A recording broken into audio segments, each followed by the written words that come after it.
Shalom, shalom, mes bien-aimés qui écoutent l'émission Saveurs divines. Que la grâce de notre Seigneur soit avec vous. J'espère que vous allez bien. J'espère que votre semaine s'est bien déroulée. En tout cas, c'est notre prière pour vous. Nous prions que la grâce de notre Seigneur et son bonheur vous accompagnent tout au long de vos activités. Alléluia. Cette semaine était réservée au nom le plus puissant, le nom de Jésus qui est au-dessus de tout nom. Hier, notre frère Vito vous a donné une méditation à ce propos. Aujourd'hui aussi, c'est un autre frère qui s'appelle Jean-Baptiste Bizimana et c'est sa méditation qui va clôturer la semaine. J'espère que vous avez été édifiés en tout ce que nous avons déjà partagé. Le titre d'aujourd'hui, c'est « En son nom, l'impossible devient possible ». Je prie que tout ce qui te semble impossible, Jésus le rende possible. Voilà, nous vous souhaitons de bien terminer la semaine. Soyez bénis au nom puissant de Jésus-Christ, le nom qui rend l'impossible possible. Amen. Bien-aimés dans le Seigneur Jésus, bienvenue dans cette émission Saveurs divines d'aujourd'hui avec votre frère Jean-Baptiste Bizimana. Et au courant de cette semaine, vous l'avez peut-être remarqué, Saveurs divines vous propose une série de méditations sur le puissant nom de Jésus à la lumière de la lettre de Paul, apôtre aux Philippiens, chapitre 2, du verset 9 au verset 11.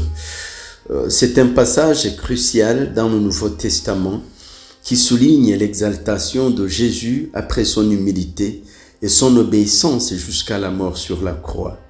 En voici le texte.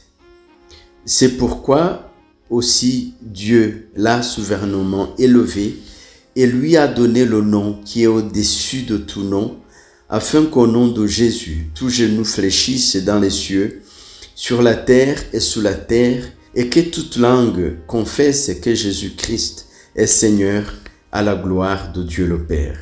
Compréhension du passage. Premièrement, l'exaltation de Jésus. Le verset commence par « c'est pourquoi ». Ce qui fait le lien avec les versets précédents.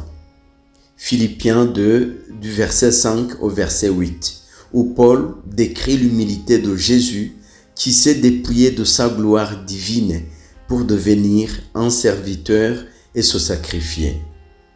Et en réponse à cette obéissance hors du commun, Dieu l'a souverainement élevé, exalté.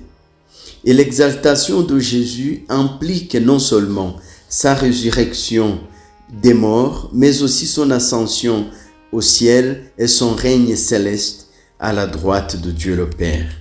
Deuxièmement, le nom au-dessus de tout nom.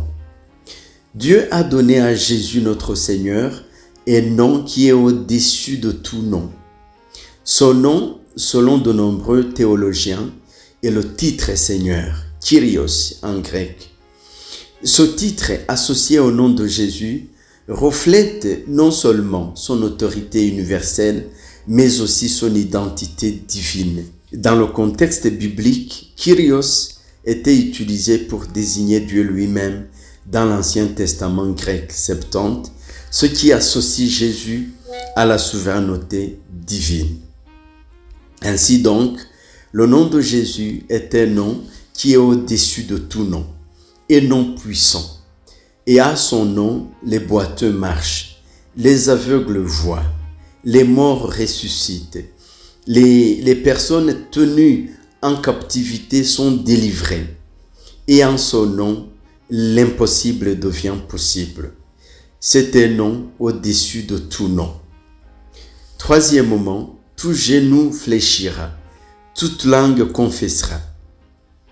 Ces expressions indiquent une reconnaissance universelle de la Seigneurie de Jésus, qui inclut non seulement les êtres humains, mais aussi toutes les créatures célestes et terrestres.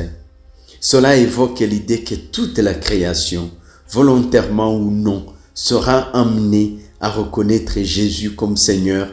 Alléluia. Alors, chers bien-aimés dans le Christ, dans le puissant nom de Jésus, notre Seigneur, quelles pourraient être les implications pour nous les chrétiens de ce passage? Il y en a plusieurs.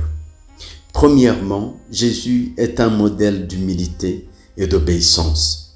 Jésus, dans son humilité, est un exemple à suivre pour nous les croyants. Ce passage nous rappelle que l'exaltation vient après l'humilité et l'obéissance.